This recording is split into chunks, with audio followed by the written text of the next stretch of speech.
नमस्कार मंडळी.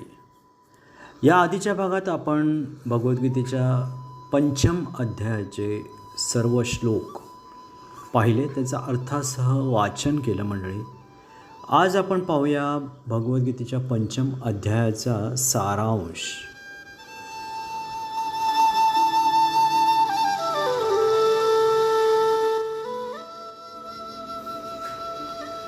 भगवद्गीतेच्या पंचम अध्यायाचा म्हणजेच कर्म संन्यास योग या अध्यायाचा सारांश म्हणजे अर्जुन कर्मत्याग किंवा संन्यास आणि कर्मयोग यापैकी श्रेष्ठ काय असा प्रश्न भगवान श्रीकृष्णांना विचारतो.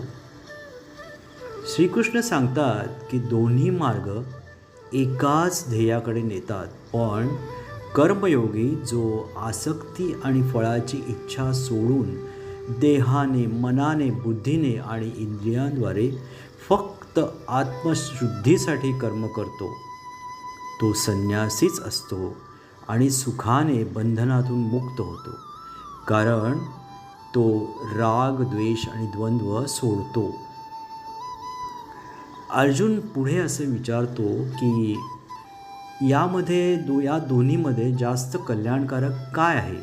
मंडळी, कर्मसन्यास म्हणजे कर्म सोडणे आणि कर्मयोग म्हणजे कर्म करणे यापैकी जास्त कल्याणकारक काय आहे. तर भगवान श्रीकृष्ण म्हणतात, संन्यास आणि कर्मयोग दोन्हीही मोक्ष देणारे आहेत, पण कर्मयोग हा ज्ञानापेक्षा सोपा आहे. ज्ञानी माणूस जो सांख्य मार्गाने किंवा ज्ञानयोगाने मिळवतो, तोच योगी कर्मयोगाने मिळवतो. म्हणून दोघेही समान आहेत. जो कोणी कुणाचा द्वेष करत नाही, अपेक्षा करत नाही, तो खरा संन्यासी. तो सहजपणे संसार बंधनातून मुक्त होतो. मंडळी,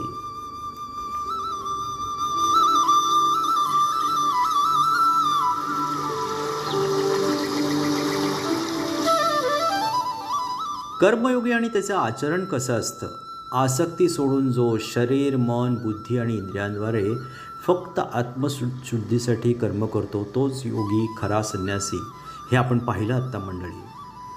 योगी कधीच करता नसतो, तो फक्त इंद्रिये, मन आणि बुद्धी वापरून कर्म करतो, पण त्याला कर्माचे फळ जोडलेले नसते.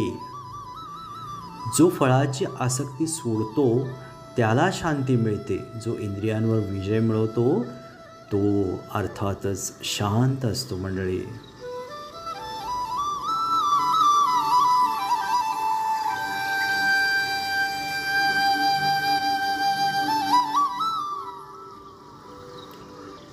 भगवान श्रीकृष्ण सांगतात की ते कोणालाही करते पण देत नाहीत, कोणाचे पाप पुण्य घेत नाहीत.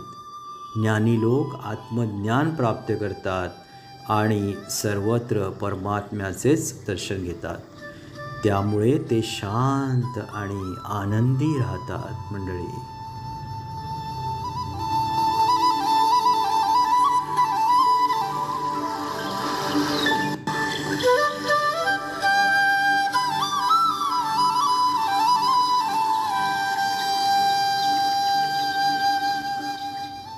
ओम नमो भगवते वासुदेवाय.